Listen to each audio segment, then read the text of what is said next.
United Church made our first official apology to Aboriginal people in 1986 in Sudbury as a denomination for our participation in the various abuses, intentional and unintentional, that has caused harm to their nation. 2011 marks the 25th anniversary of this apology that was made at a location on the Laurentian campus that is now marked by a cairn. We don't have a lot of holy places, I think, in the United Church of Canada, but if there is one, this is it. My own journey and the holding of the importance of what happened in this place 25 years ago began as a young teacher in the Northwest Territories. And at the time I was living in a little village on the east arm of Great Slave Lake, a Chippewa Dene community called Lutzel K. A young woman named Cheryl was leaving that little community to go to high school in Yellowknife. And the whole village, every single person, was there to see her off. Almost no one was there a month later when she returned. Unable really to cope with the requirements and expectations of a high school and a residential program of 800 people. It was that experience of young people being forced to leave their homes to go away that, of course, was part of what the elders of First Nation United Churches were thinking about when they called on us to be about the work of apology and the building of new and better relationships. And so we'll hear more tonight about what happened here at Laurentian in '86 and the hard work of the General Council as they thought about really the call for the church to have something to say about this history of ours, which resulted in the words that President Ted will share as we're reminded of what happened as the representatives of the General Council did that walk to this place. There was a large teepee on this spot where many elders from across the country were waiting. Faithful United Church people all their lives wondering if their church was going to have something to say to them. So there are faces around this circle, and there are people that we hold in our mind's eye, better than in our mind's eye, than in our hearts, to whom I address this apology that I read on behalf of Manitou Conference, who are the keepers of the cairn on behalf of the Greater United Church of Canada. Long before my people journeyed to this land, your people were here, and you received from your elders an understanding of creation and of the mystery that surrounds us all, that was deep and rich and to be treasured. We did not hear you when you shared your vision. In our zeal to tell you the good news of Jesus Christ, we were closed to the value of your spirituality.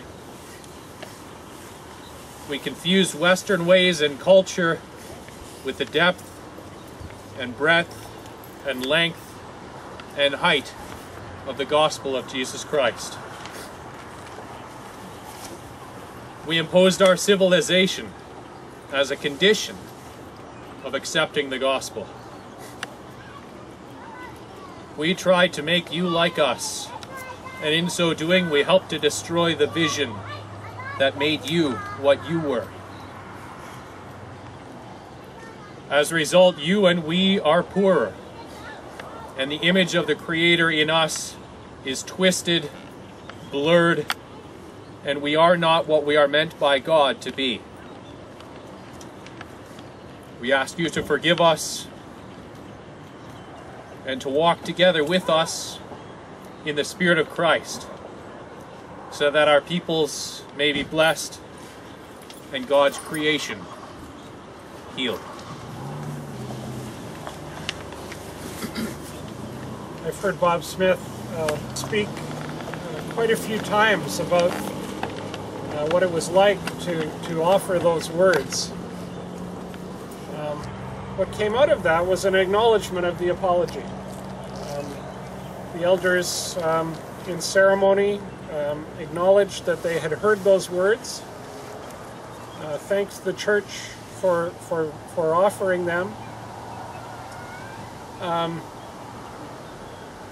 but thought it would be good to wait a while to know what to do about that. I think they were wise enough to know that they wanted to see what the church might have in mind in the living out of those words. It was 5 years after the apology, 1991, so pretty recent, that high school that my young friend Cheryl went away to was finally closed. So 1991. So the history of residential schools, the closing of that last big school in Yellowknife, just goes to show that this is pretty fresh, and we still got a lot of work ahead of us. And so as we've heard, we have a long history with this work, and so we're continuing to look forward with what the next things are and the things that we need to be about. So one of the pieces of work that the Right Relations home group folks feel is really important and that we're about is about education. And part of that is reminding ourselves as a church that we are all treaty people, and reminding ourselves of the history of the treaties that have brought us to this place where we are. And so we're looking at doing some educational work around that. And part of that history involves our residential schools. And so again, uplifting that history, helping people to understand what that history has meant to us, and how we are to respond in the future, how we move forward from this place. It includes anti-racism work, responding to the comments and the behaviors that continue to harm and destroy our Aboriginal brothers and sisters and ourselves.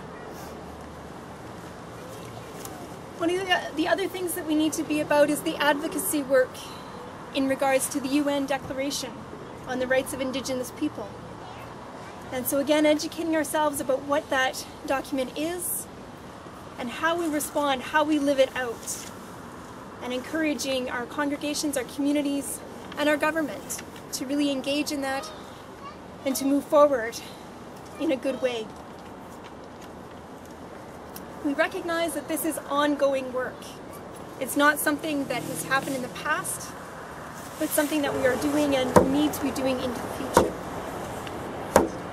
And so we move forward.